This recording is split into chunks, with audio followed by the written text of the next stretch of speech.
Jadi jika ada perintah dan Nabi tidak pernah meninggalkan perkara tersebut, maka perkara tersebut hukumnya adalah wajib.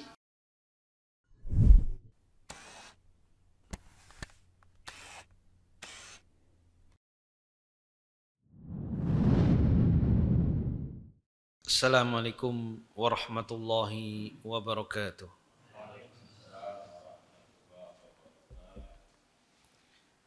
Alhamdulillahi rabbil alamin, wal aqibatu lil muttaqin, wala udwana illa 'alal zalimin.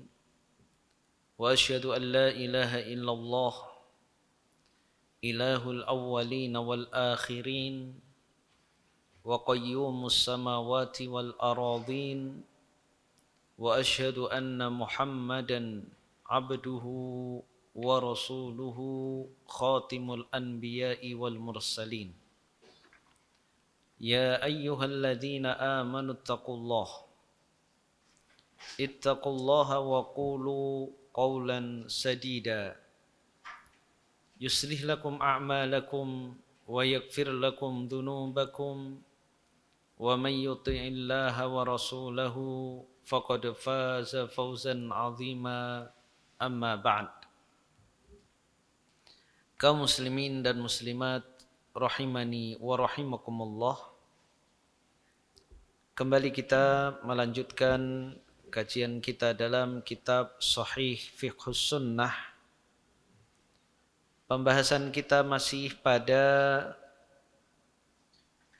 tentang sujud sahwi. Pada pertemuan yang lalu kita telah membahas tentang sebab sujud sahwi. Sujud sahwi disebabkan karena tiga hal. Yang pertama adalah karena kurang, baik kurang rukun ataupun kurang dalam mengerjakan yang wajib. Kemudian yang kedua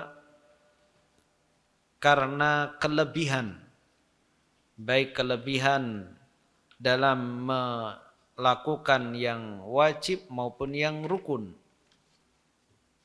Kemudian yang ketiga adalah karena keraguan, baik ragu apakah telah atau belum melakukan yang wajib maupun yang rukun.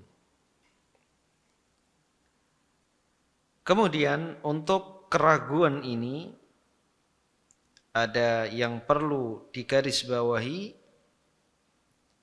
La yultafatu ila syakki fil ibadati fi thalathati halat.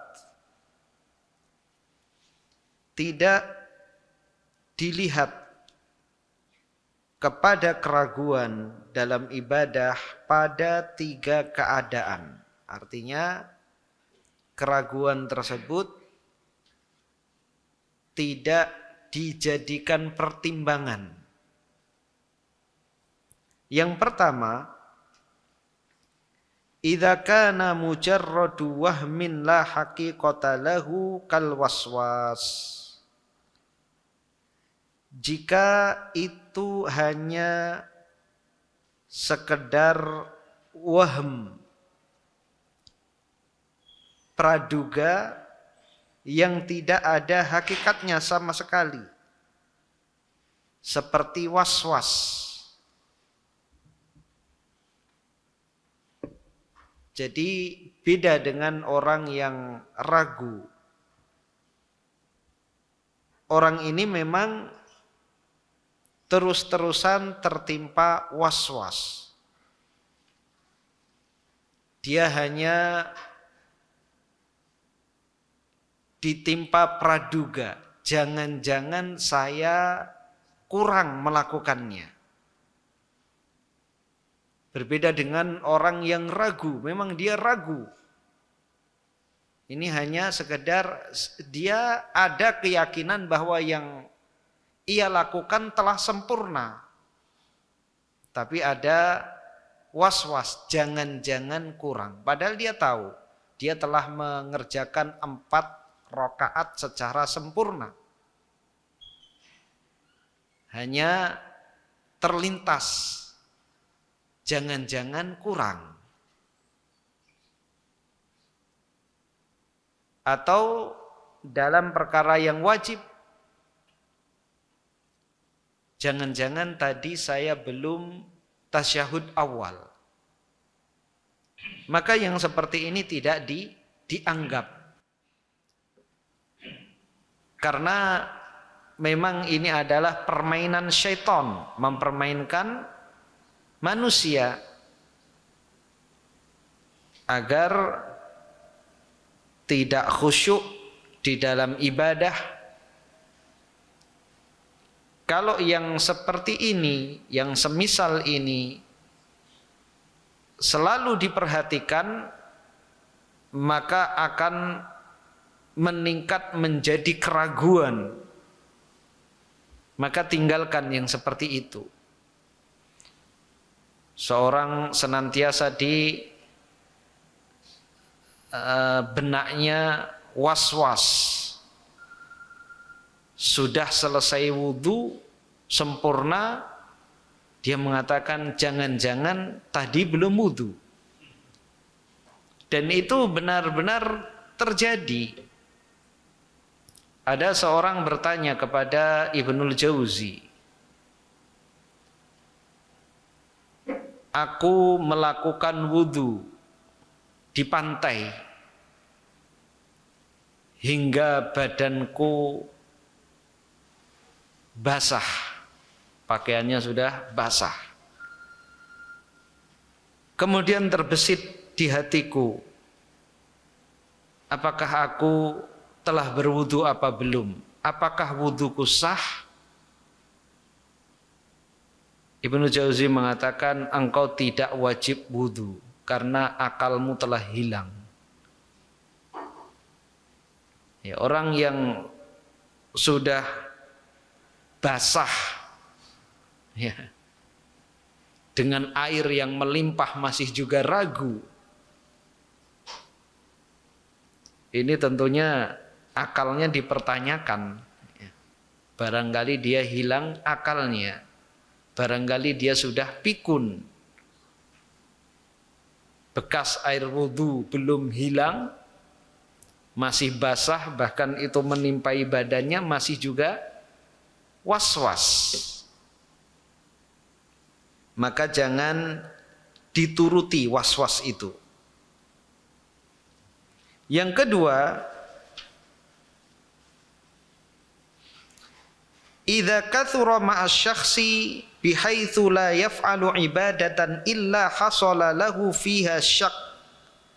Jika ini banyak terjadi pada seseorang yang mana tidaklah dia melakukan suatu ibadah kecuali terjadi keraguan padanya, maka cara mengobatinya adalah dengan tidak memperhatikan keraguan tersebut. Karena terus orang ditimpa keraguan, tidaklah dia melakukan ibadah kecuali dia ragu. Maka cara mengobatinya adalah tidak memperhatikan keraguan tersebut. Tapi keraguan yang dipertimbangkan termasuk dalam sujud sahwi adalah apabila terjadi sesekali. Seseorang ragu apakah telah genap rokaatnya atau belum. Tapi kalau selalu ragu, baru rokaat pertama sudah ragu, kemudian rokaat kedua ragu, rokaat ketiga ragu, rokaat keempat ragu, yang mana kaidah pada keraguan yang kita bahas pada pertemuan yang lalu, dibangun pada yang paling sedikit, karena yang sedikit itu pasti. Tapi kalau orang setiap rokaat ragu, maka bisa jadi sholat isya 8 rokaat. Satu rokaat ragu, dia tambah 1. Naik rokaat kedua ragu, dia tambah menjadi 4. Terus seperti itu, ya, 4 kali 2 sama dengan 8, atau bahkan lebih dari itu. Dan ini terkadang terjadi pada orang yang mengerjakan tawaf, mengerjakan sa'i. Ya. Putaran pertama dia ragu. Tadi saya memulai dari Hajar Aswad atau belum? Jangan-jangan tadi bukan Hajar Aswad. Kemudian dia mulai mengulang lagi. Ini sudah terhitung atau belum? Dia tambah lagi. Jadi sekali tawaf 14 kali atau bahkan lebih. Ya. Maka yang seperti ini cara mengobatinya adalah dengan tidak memperhatikan keraguan tersebut.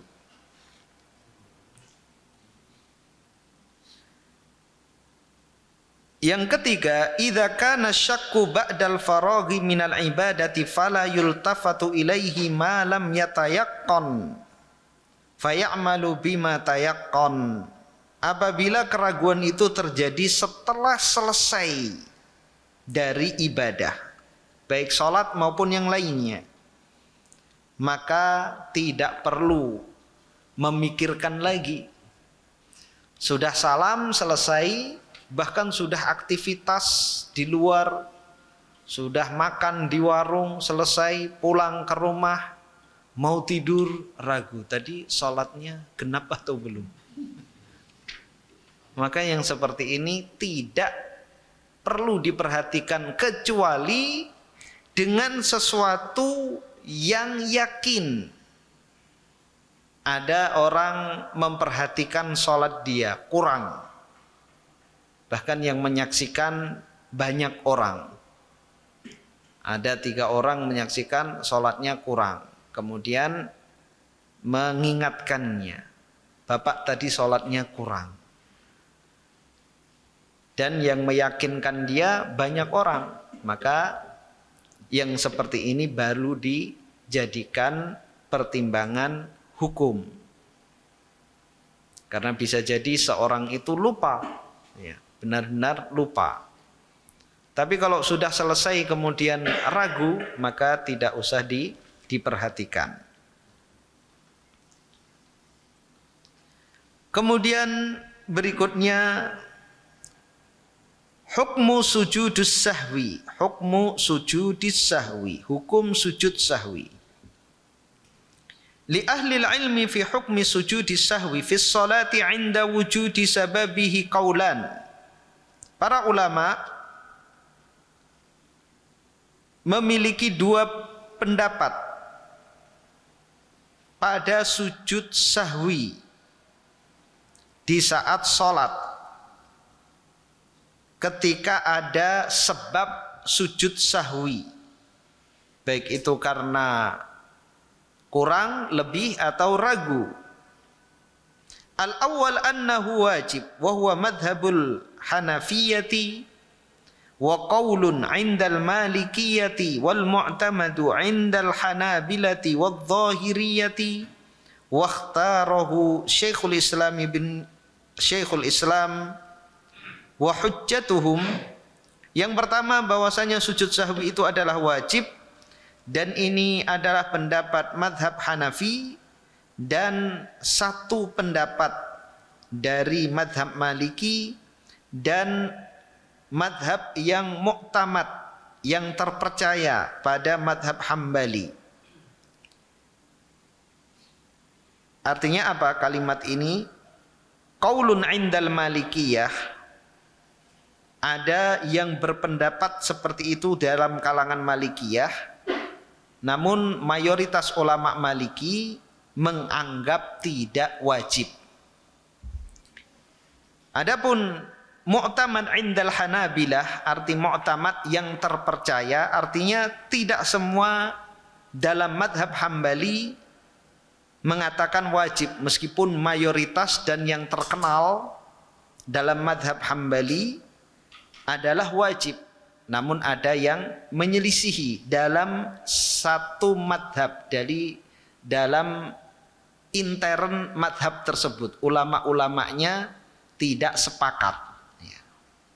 Kalau dalam madhab Hanafi, mereka semuanya sepakat sujud sahwi adalah wajib. Dalam madhab Maliki mayoritas berpendapat tidak. Hanya ada satu pendapat yang mengatakan wajib. Kebalikannya madhab Hambali, mayoritas yang terkenal dalam madhab tersebut adalah wajib. Ada segelintir ulama dalam madhab Hambali yang mengatakan tidak wajib. Begitu juga pendapat madhab Zahiri, madhabnya Ibnu Hazm, dan pendapat ini yang dipilih oleh Syekhul Islam.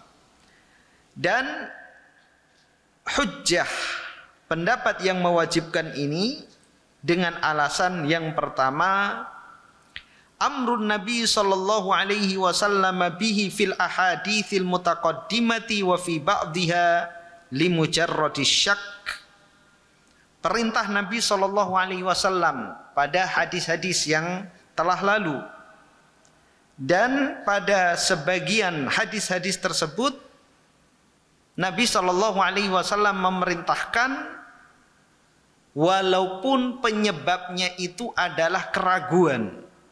Jadi kalau ragu saja diperintahkan, apalagi disebabkan karena kurang atau lebih dalam melakukan yang rukun ataupun yang wajib. Yang kedua, mudawamatuhu sallallahu alaihi wasallam ala sajdatai sahwi inda wuqu'i sababiha wa adami tarkihima fi sahwil muqtada lahuma qat. Nabi sallallahu alaihi wasallam terus menerus melakukan dua sujud sahwi ketika ada sebabnya, dan Nabi tidak meninggalkannya, tidak meninggalkan sujud sahwi ketika ada salah satu dari sebab-sebab sujud sahwi yang telah kita sebutkan. Jadi jika ada perintah dan Nabi tidak pernah meninggalkan perkara tersebut, maka perkara tersebut hukumnya adalah wajib. Berbeda dengan apabila ada perintah baik di dalam Al-Quran maupun hadis Nabi Sallallahu Alaihi Wasallam dan Nabi pernah meninggalkannya meskipun hanya sekali, maka perkara tersebut adalah sunnah. Hukumnya adalah sunnah. Kebalikannya, kalau ada larangan dan Nabi tidak pernah melakukan sama sekali apa yang menjadi larangan beliau, maka hukum larangan tersebut adalah haram. Kalau ada larangan Nabi pernah melakukannya, maka hukum larangan tersebut adalah makruh. Maka kembali kepada sujud sahwi, Nabi memerintahkannya, dan banyak sekali hadis yang menunjukkan perintah untuk melakukan sujud sahwi, dan Nabi tidak pernah meninggalkannya jika terjadi penambahan atau Nabi lupa kurang melakukan yang rukun ataupun yang wajib. Nabi Shallallahu Alaihi Wasallam senantiasa sujud sahwi jika ada salah satu penyebabnya, maka ini menunjukkan bahwa sujud sahwi itu adalah wajib. Ada pendapat yang lain yang kedua, annahu mustahab. Sujud sahwi itu adalah anjuran, sunnah. Wa huwal masyhuru 'indal Malikiyati wasy-Syafi'iyyati wa riwayatun 'anil Hanabilati. Ia merupakan pendapat yang masyhur dari kalangan ulama Malikiyah. Sebagaimana tadi telah kita sampaikan, yang masyhur dalam mazhab Maliki adalah mustahab, meskipun ada yang menyelisihinya. Begitu juga dalam mazhab Syafi'i, dan satu riwayat dari mazhab Hambali. Kalau yang mayoritas dalam mazhab Hambali adalah wajib. Wa hujjatuhum, hujjah mereka, ma jaa fi hadithi Abi Sa'idin qala Rasulullah sallallahu alaihi wasallam, sesuatu yang datang. Di dalam hadis Abu Sa'id ia mengatakan Rasulullah sallallahu alaihi wasallam bersabda, "Idza syakka ahadukum fi salatihi falyatrahish syak wal yabni 'alal yaqin." Jika salah seorang di antara kalian ragu di dalam salatnya, maka hendaklah dia melemparkan keraguan tersebut dan hendaklah dia membangun di atas keyakinan. Fa idza staiqanat tamama sajada sajdatain, maka jika dia yakin ia telah melakukan secara sempurna, hendaklah dia sujud dengan 2 kali sujud. Fa in kanat salatuhu tamatan kanatir rak'ah nafilah was sajdatan. Maka jika salatnya itu sempurna, maka rakaat yang lebih dan juga 2 sujud itu adalah sunnah. Wa in kanat naqisatan kanatir rak'ah tamaman li salatihi. Kalau ternyata yang dilakukan itu adalah kurang, maka rakaat yang dia tambahkan itu adalah penyempurna bagi salatnya. Wa kanatis sajdatan murghimatai asyaiton, dan 2 sujud yang dia lakukan itu untuk membuat syaitan marah. Ini sudah kita jelaskan pada pertemuan yang lalu, bagaimana Allah Subhanahu wa taala menyempurnakan ibadah seorang muslim. Setan sudah susah payah menggoda, membuatnya lupa, namun ada amalan penyempurna sehingga setan tetap rugi, ya. Karena ingin membuat seseorang rusak salatnya, namun ternyata ada penyempurnanya. Qalu, dengan hadis ini mereka mengatakan, fadalla ala anna sajdataini nafilatan ay sunnatan wa laysata wajibatain. Maka hadis ini menunjukkan bahwasanya 2 sujud itu adalah sunnah dan bukan wajib. Warrajihu, dan pendapat yang kuat al-wujub, pendapat yang mengatakan bahwa sujud sahwi itu adalah wajib. Wa amma hujjatul mukhalifina faqad radda 'alaiha Syekhul Islam bi amrain. Adapun hujjah orang-orang yang menyelisih pendapat yang wajib, yang mengatakan pendapat sujud sahwi adalah sunnah, itu telah dibantah oleh Syekhul Islam dengan 2 alasan. Yang pertama, anna hadzal laf kanatir rak'ah was sajdatan nafilah, bahwasanya lafaz rakaat yang menjadi tambahan, seorang ragu apakah dia sudah sholat 4 rakaat atau belum, apakah 3 rakaat atau belum, 3 atau 2, maka pilihannya apa?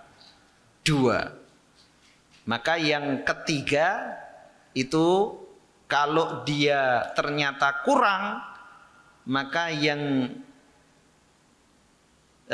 tambahan itu memang sudah pas. Tapi kalau ternyata dia melakukannya, ya, melakukannya itu sudah pas, maka selebihnya menjadi pahala sunnah. Itu maksudnya. Lafaz ini laisa fis sahih. Lafaz ini bukan dalam kitab sahih. Wa lafdzus sahih, lafaz yang sahih, falyatrahis syak wal yabni ala mastaiqana thumma yasjudu sajdataini qabla an yusallim. Lafadznya adalah hendaklah dia melemparkan keraguan tersebut dan membangun pada keyakinan, kemudian sujud 2 kali sujud, kemudian salam. Jadi tidak ada kata nafilah, tidak ada kata sunnah. Yang kedua, ala fardi anna Rasul sallallahu alaihi wasallam qalahu fa ma'nahu annahu ma'murun bidzalika ma'asyak fa ala taqdiri an takuna salatuhu tammatan fi nafsil amr lam yanqus minha syai'un yakunu dzalika ziyadah fi amalihi wa lahu fihi ajrun kama fin nafilah. Meskipun lafaz tersebut seandainya sahih, ada hadis seperti itu, lafadznya adalah sahih, maka maknanya adalah sesuatu yang lebih yang dilakukan oleh seorang yang sholat. Semisal seorang sholat isya, seorang sholat isya, pada rakaat keempat dia ragu, apakah ini sudah 4 atau masih 3? Dia bangun 3. Dia tambah 1 berarti dia sholat 5 rakaat. Dan itu sesuai dengan kaidah. Kalau seandainya itu memang benar-benar 3, dia nambah 1 berarti sholatnya sempurna, pas. Kalau seandainya nambah 1, maka yang 1 rakaat setelahnya itu tetap mendapatkan pahala ibadah sunnah. Jadi tidak sia-sia rakaat yang dia tambahkan. Dia sudah melakukannya sesuai dengan petunjuk Nabi Shallallahu Alaihi Wasallam.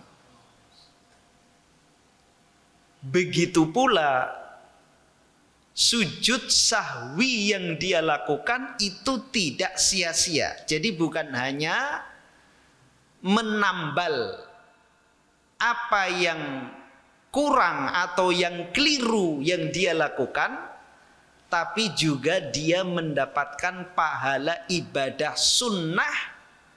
Jadi pahalanya dia mendapatkan pahala ibadah sunnah sebagaimana dia mendapatkan pahala sunnah ketika rokaatnya lebih dari 1.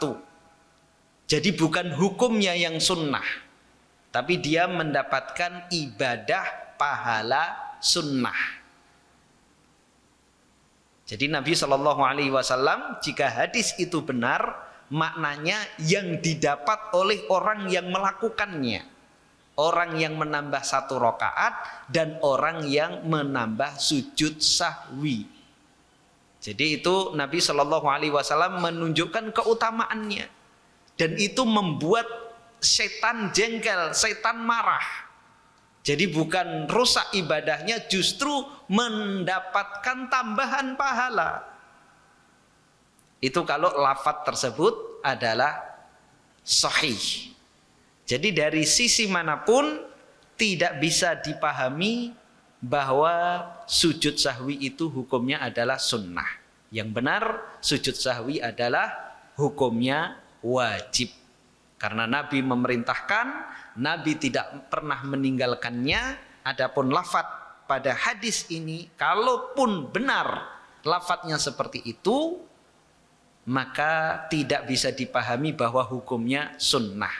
Nabi menjelaskan, kanat lahu, baginya pahala ibadah sunnah. Jadi tidak sia-sia. Kemudian pembahasan berikutnya adalah maudhi'u sujudis sahwi qabla salam au ba'da salam. Letak sujud sahwi, apakah sebelum salam atau setelah salam? Ikhtalafa ahlul ilmi fi sujudis sahwi, yakunu qabla salami au ba'dahu bina'an 'ala al-ahadiits tsabitati fi hadzal bab ba'dal ittifaqi ala annahu yujzi'u ala kulli halin ala tis'ati aqwal. Para ulama berbeda pendapat tentang sujud sahwi sebelum salam atau setelahnya berdasarkan hadis-hadis yang tetap di dalam bab ini, hadis-hadis sahih yang telah kita bacakan. Terkadang Nabi melakukannya sebelum salam dan Nabi terkadang melakukannya setelah salam. Namun dari perbedaan-perbedaan tersebut ada kesepakatan bahwa kapanpun dilakukan, dimanapun dilakukan, baik setelah maupun sebelum salam, itu mencukupi, sah. Jadi perbedaan mereka itu pada afdoliyah, mana yang lebih utama, sebelum atau setelah. Dan mereka berbeda pendapat itu tidak tanggung-tanggung. Para ulama berbeda pendapat menjadi 9 pendapat. Kalau kita bacakan semuanya, pasti akan bingung. Ya. Kita ringkas menjadi 3 pendapat. Ya. Silahkan nanti yang ingin membaca lebih detail lagi, dibaca kitabnya. Ya. Ini biar mudah, kita ringkas menjadi 3. Ya. Kalau perbedaannya ada 9. Kalau kita bacakan semuanya lama dan pasti akan lupa. Tapi kalau 3 ini insya Allah tidak akan lupa. Pendapat yang pertama, sebelum salam. Pendapat yang kedua, setelah salam. Pendapat yang ketiga, menggabungkan sebelum dan sesudah. Oke, kita ulang. Pendapat pertama, sebelum salam. Pendapat yang kedua, setelah salam. Pendapat yang ketiga, dan ini yang dikuatkan oleh Syekh Abu Malik dan Syekh Muhammad bin Shalih Al-Utsaimin, menggabungkan kedua pendapat tersebut sebelum dan sesudah, karena mengumpulkan seluruh hadis yang ada. Lalu kapan dilakukan sebelum dan kapan dilakukan sesudah? Dilakukan sebelum salam jika kurang, dan dilakukan sesudah jika lebih. Seseorang kurang tasyahud awal, maka kapan sujud sahwinya? Sebelum. Ya. Jadi untuk menggenapkan apa yang kurang dari perkara yang wajib, karena kurang maka digenapkan, disempurnakan dengan sujud sahwi, ditambal. Kalau lebih, maka sesudah, untuk membuat setan jengkel. Mudah? Ya. Ada yang berpendapat sebelum salam secara mutlak, itu mazhab Syafi'i, dan itu yang banyak di Indonesia tidak mengenal sujud sahwi setelah salam. Bahkan mereka akan heran kalau ada yang sujud sahwi setelah salam. Ya. Padahal dalilnya banyak. Ya. Pendapat yang kedua, setelah salam, itu hampir tidak dikenal di masyarakat kita. Pendapat sebelum dan sesudah mengumpulkan seluruh hadis-hadis yang ada, dan itulah yang benar. Karena kalau kita hanya melakukan sebelum saja, maka kita akan meninggalkan hadis-hadis yang menyebutkan Nabi sujud setelah salam. Begitu juga sebaliknya, kalau kita melakukan setelah salam saja, maka kita akan meninggalkan hadis-hadis Nabi Shallallahu Alaihi Wasallam melakukan sebelum salam. Maka kita kumpulkan, ada kalanya sebelum, ada kalanya sesudah. Kapan sebelum? Kalau kurang. Kapan sesudah? Kalau lebih. Selesai. Jadi kalau kurang, kita sujudnya sebelum salam. Kalau lebih, maka sujudnya setelah salam. Namun kembali lagi pada kesepakatan dari seluruh khilaf, perbedaan pendapat para ulama, kapanpun dilakukan itu sah. Terutama tatkala posisi kita sebagai makmum, maka kita mengikuti imam. Atau bingung dengan seluruh perbedaan yang ada ini, maka bagaimanapun dia lakukan sebelum atau sesudah, maka itu sudah sah. Kita lanjut permasalahan berikutnya.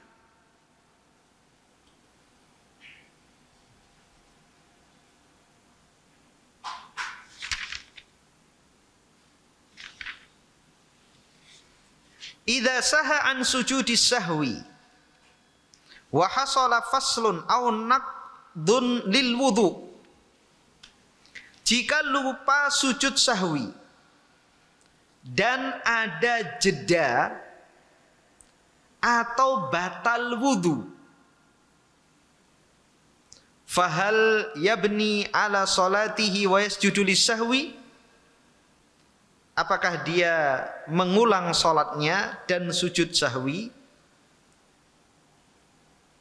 Au yasta'nifus sholah min jadid, atau sholat lagi.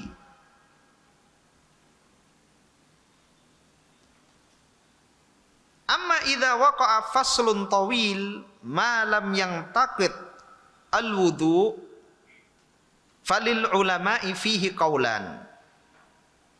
Adapun jika terjadi jeda yang panjang namun wudunya belum batal, para ulama berbeda pendapat menjadi dua pendapat. Artinya sudah selesai, ya. Dia tadi sadar kurang kemudian menambah. Ya, kurang kemudian menambah. Ada makmum mengingatkan subhanallah, dia menambah. Kemudian setelah salam lupa sujud sahwi, atau tidak melakukan yang wajib, tidak tasyahud awal. Kita sudah jelaskan berdasarkan hadis Nabi Shallallahu Alaihi Wasallam, kalau yang ditinggal itu adalah wajib kemudian sudah melakukan rukun berikutnya, maka yang wajib itu ditinggalkan dan diganti dengan sujud sahwi. Tapi kalau rukun harus dikerjakan. Kita ulang lagi biar tidak lupa, ya, karena kita terkadang kelupaan dari gerakan dan bacaan sholat, dan agar kita tahu apakah itu rukun atau wajib. Rukun itu takbiratul ihram, berdiri, ruku', i'tidal, sujud, duduk di antara dua sujud, tasyahud akhir, salam. Itu rukun. Membaca surah Al-Fatihah juga rukun. Adapun wajib, seluruh takbir kecuali takbiratul ihram. Takbiratul ihram adalah rukun. Takbir-takbir yang lain adalah wajib. bacaan ruku. Rukuknya rukun, bacaannya wajib. Ucapan sami Allahu liman hamidah di saat bangkit dari ruku. Bacaan i'tidal. Bacaan sujud. I'tidalnya rukun, bacaannya wajib.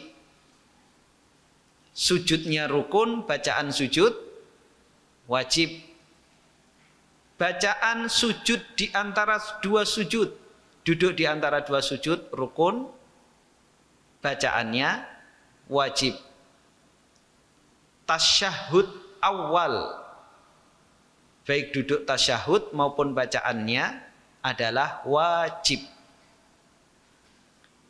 Kalau rukun tidak boleh ditinggalkan. Artinya kalau dalam satu rakaat kurang, dalam satu rakaat itu kurang, maka satu rakaat tersebut tidak dianggap satu rakaat.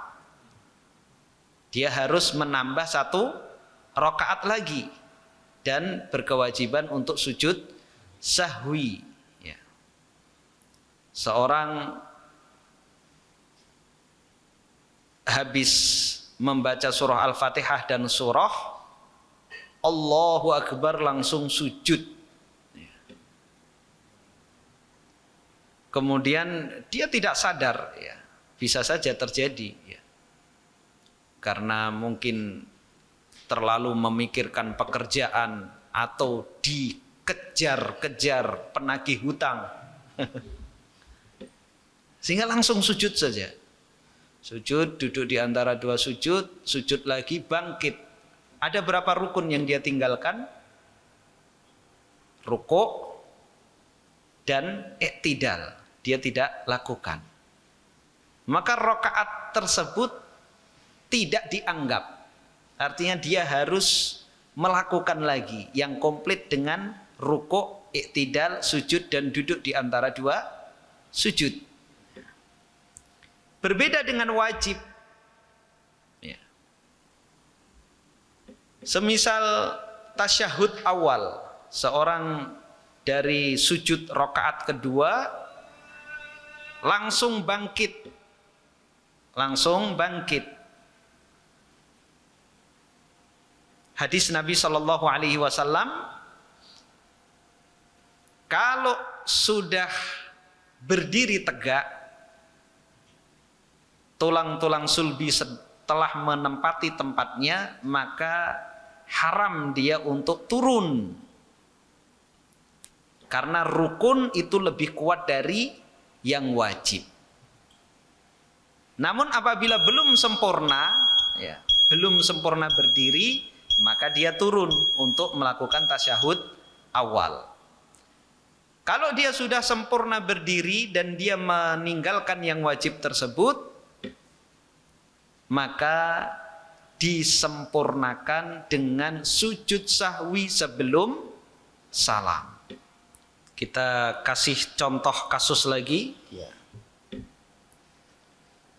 biar benar-benar kita memahami, ya.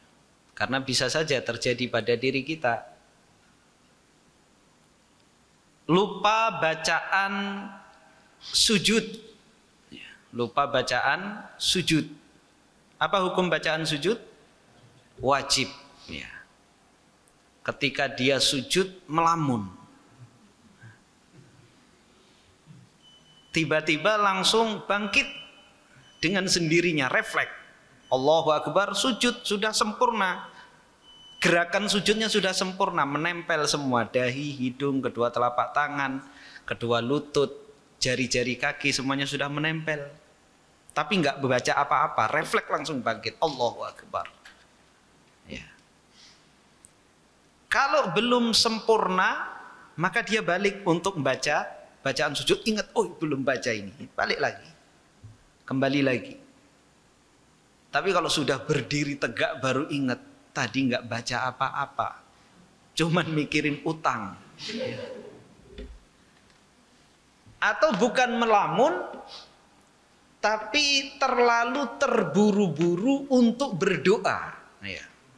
Karena habis pulang dari kajian, doa yang paling mustajab di saat sujud. Maka sudah niat, saya akan sholat sunnah, saya akan perbanyak doa dalam sujud. Aqrabu ma yakunul abdu min rabbihi wa huwa sajid. Keadaan seorang hamba yang paling dekat dengan Rabbnya adalah di saat dia sujud. Fajtahidu fid du'a, maka bersungguh-sungguhlah dalam doa. Meresap sekali di dalam hati, selama ini doa-doa saya tidak pernah terkabulkan. Ini saya akan pilih waktu dan kondisi di saat saya sujud. Selesai kajian langsung dia berwudu, sholat sunnah. Sudah pikirannya nanti doa ketika sujud, saya akan nangis. Ketika sujud tidak baca bacaan sujud subhana rabbiyal a'la, langsung doa, ya Allah, jodohku dia ya Allah. Nangis. Langsung bangkit. Allahu Akbar. Tadi belum baca bacaan sujud. Ya. Buru-buru minta. Tidak ada muqaddimah. Ya. Saking semangatnya meminta, ya, lupa salam. Kadang orang seperti itu. Ya. Meminta kepada orang, ya, langsung to the point. Karena saking nafsunya. Maka apabila telah sempurna berdiri atau telah sempurna duduk di antara dua sujud, maka lanjut. Nanti diganti dengan sujud sahwi. Apabila setelah selesai salam, ya, harusnya kan dia sujud sahwi. Selesai salam, sudah. Dia belum puas berdoa. Selesai salam dilanjut dengan doa. Padahal masih ada kewajiban apa? Sujud sahwi. Doa lagi, doa lagi. Sudah puas berdoa, dia duduk tambah wirid, ya, karena musibahnya ini berat banget nih. Ya. Kemudian ngobrol sama kawan, baru dia ingat bahwa tadi dia lupa. Kelupaan dia yakin bahwa tadi belum tasyahud awal atau tadi belum membaca bacaan ruku, dan dia ingat bahwa dia belum sujud sahwi, tapi ingatnya jeda yang lama sampai 1 jam, sudah mengkhatamkan 1 juz. Habis sholat dia baca Al-Quran 1 juz khatam, baru ingat tadi belum sujud sahwi. Ya. Jadi gambaran permasalahannya seperti itu. Bagaimana pendapat para ulama? Ya.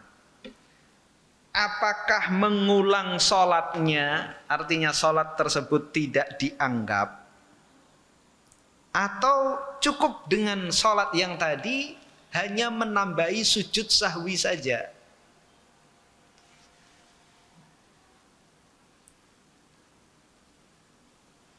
Di sini para ulama berbeda pendapat. Ada 2 pendapat. Pendapat yang pertama, yasta'nifus sholata min jadid, mengulang sholatnya. Wa huwa madhabu Abi Hanifah wa Malikin wa Syafi'i wa Ahmad. Itu adalah pendapat Abu Hanifah, Malik, Syafi'i dan Ahmad. Qalu, mereka mengatakan, kenapa harus mengulang sholatnya?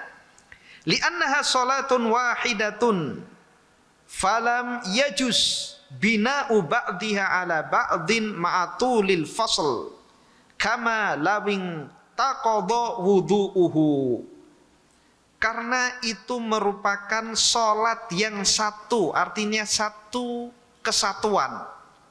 Karena sujud sahwi itu untuk menyempurnakan yang kurang. Maka tidak boleh membangun sebagiannya tanpa sebagian yang lain dengan jeda yang panjang. Karena sholat itu adalah satu kesatuan, satu rangkaian. Maka di antara rukun sholat itu apa? Muwalah, berkesinambungan. Ya.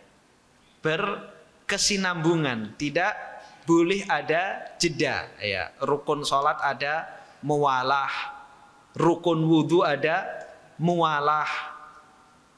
Tidak boleh seorang wudhu membasuh kedua telapak tangan, kumur-kumur, membasuh kedua tangan, kemudian pergi ngobrol dulu, nulis makalah, kemudian dilanjut membasuh, mengusap kepala, kemudian membasuh kaki. Ya, ini tidak muwalah. Atau sholat satu rakaat pertama, ya, karena lelah, ya, istirahat dulu, rebahan, sudah semangat nyambung rakaat kedua. Sebagaimana itu tidak boleh, maka sujud sahwi pun tidak boleh seperti itu, karena merupakan satu kesatuan.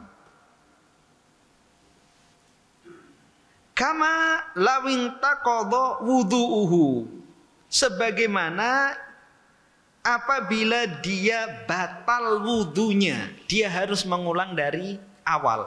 Maka begitu juga tatkala terjadi jeda yang panjang, jeda yang lama, maka dia harus mengulang sholatnya. Ini pendapat yang pertama. At-tsani, pendapat yang kedua. Yabni ala sholatihi wa yasjudu lisahwi ma lam yantaqid al-wudu. Dia membangun, melakukan sujud sahwi tersebut dengan sholatnya yang pertama. Wa yasjudu lis-sahwi, dia melakukan sujud sahwi, artinya lakukan sujud sahwi saja. Sholat yang telah dia lakukan itu sah selama wudunya tidak batal. Jadi meskipun 1 jam jedanya, kemudian baru ingat, ya sudah, takbir kemudian sujud sahwi. Wa huwa qaulun limalikin wal qadimu lisyafi'i wa bihi qala Yahya bin Sa'id al-Ansari wal Laits wal Auza'i wa Ibnu Hazm wa Ibnu Taimiyah illa annahu khassahu bima kana ba'das salam. Ini adalah pendapat, salah satu pendapat dari Imam Malik. Jadi teriwayatkan 2 pendapat dari Imam Malik. Ya. Dan ini tidaklah bukan tidak mungkin, ya, karena manusia bisa berubah pendapat. Ya. Murid-murid yang lama meriwayatkan pendapat yang berbeda dengan murid-murid yang baru. Dan juga pendapat yang lama bagi Imam Syafi'i.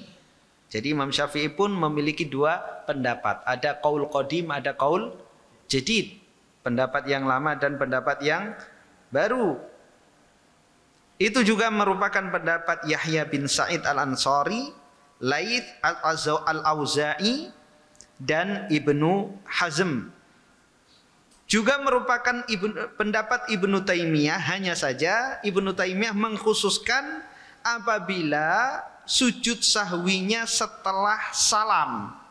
Sujud sahwi setelah salam, sebagaimana tadi kita sebutkan pendapat yang dirojihkan oleh Abu Malik dan Ibnu Utsaimin, apabila sesuatu yang kelebihan, ya, maka sujudnya setelah salam. Maka Ibnu Taimiyah mengkhususkan kalau sujudnya itu adalah sujud setelah salam, maka meskipun jedanya lama itu tidak mengapa, ya, karena yang dilakukan itu hanya sekedar targhiman lisyaiton, ya, untuk membuat syaitan marah karena apa yang dia lakukan itu sudah full bahkan lebih. Berbeda dengan yang kurang. Ya. Yang kurang dilakukan sebelum salam, kalau tidak dilakukan maka kurang. Jadi lebih merupakan satu kesatuan yang utuh apabila itu untuk menyempurnakan yang kurang. Adapun yang lebih yang dilakukan setelah salam, maka ini tidaklah seperlu dengan sujud yang dilakukan sebelum salam. Ya.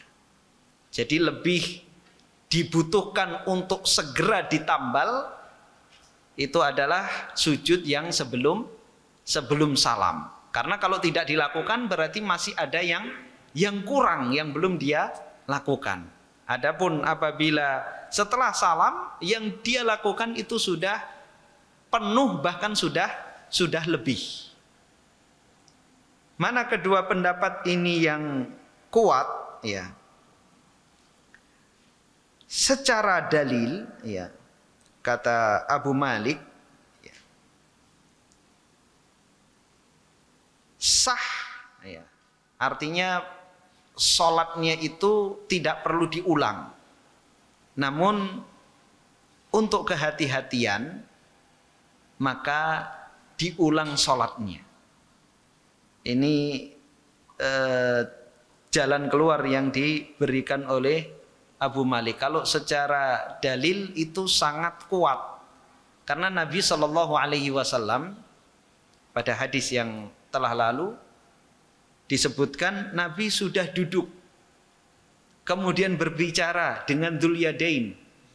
Berbicara dengan para sahabat. Jadi dalil yang mengatakan bahwa jeda kemudian berbicara itu membatalkan tidak sah sholat yang telah dilakukan, itu adalah pendapat yang lemah ya. Karena yang kuat justru Nabi berbicara tidak hanya dengan satu orang, bahkan beberapa orang, dan tidak ada ketentuan yang menentukan lama itu berapa ya. Apakah 1 menit, apakah 30 menit, apakah 1 jam atau 2 jam. Yang jelas yang mudah dipahami, Nabi saat itu wudunya belum batal. Kemudian langsung sujud sahwi. Kalau menentukan, kalau jaraknya dekat boleh, jaraknya lama tidak boleh. Nah, yang menentukan jarak ini siapa? Tidak ada ketentuannya. Mau ditentukan 30 menit atau 1 jam, justru nggak ada dalilnya. Jadi selama wudunya belum batal, maka sholatnya sah. Hanya dituntut darinya untuk sujud sahwi. Insyaallah akan kita lanjutkan pada pertemuan yang akan datang. Kita tutup dengan doa kafaratul majelis. Subhanakallahumma hamdika asyhadu an la ilaha illa anta astaghfiruka wa atubu ilaik. Assalamualaikum warahmatullahi wabarakatuh. Terima kasih. Jazakumullah khairan wa barakallahu fikum. Video ini dibuat atas partisipasi dari donasi Anda. Semoga menjadi amal jariah bagi Anda semuanya.